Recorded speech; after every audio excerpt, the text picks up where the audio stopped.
अयोध्या में जन्म लेला रामचंद्र,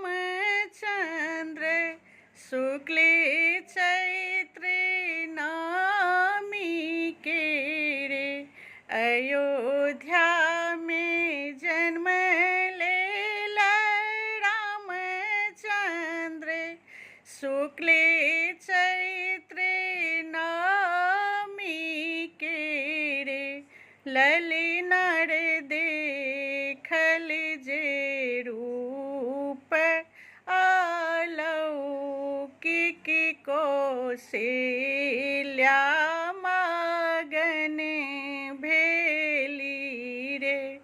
ललिनार अयोध्या में जन्म लेला रामचंद्र, शुक्ल चैत्र नवमी के रे। सुमित्रा के लक्ष्मणिया शत्रुघ्न, दोनों बालक सुंदर रे।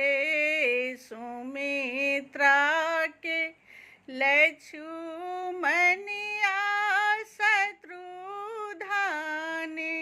दोनों बालक सुंदर रे।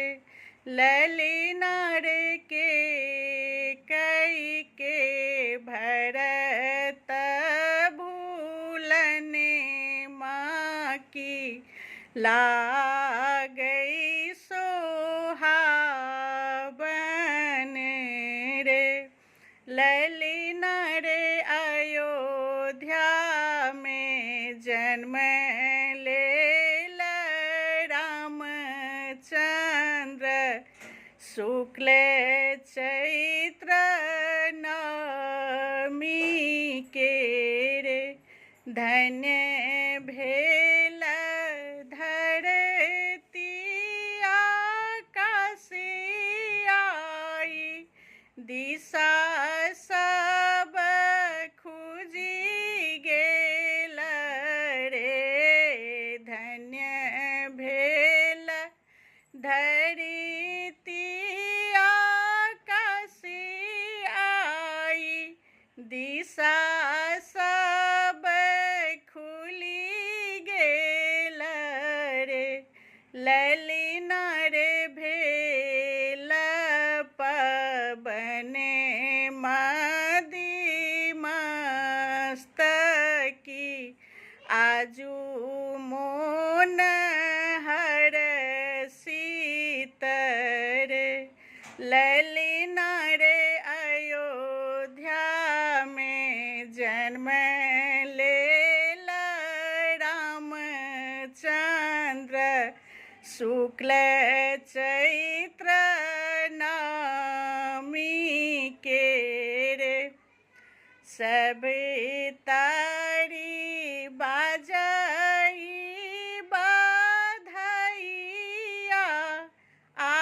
नटुआ से हो नाचई रे।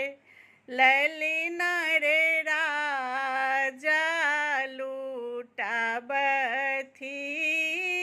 मोहर की, भेला खूब पुलकित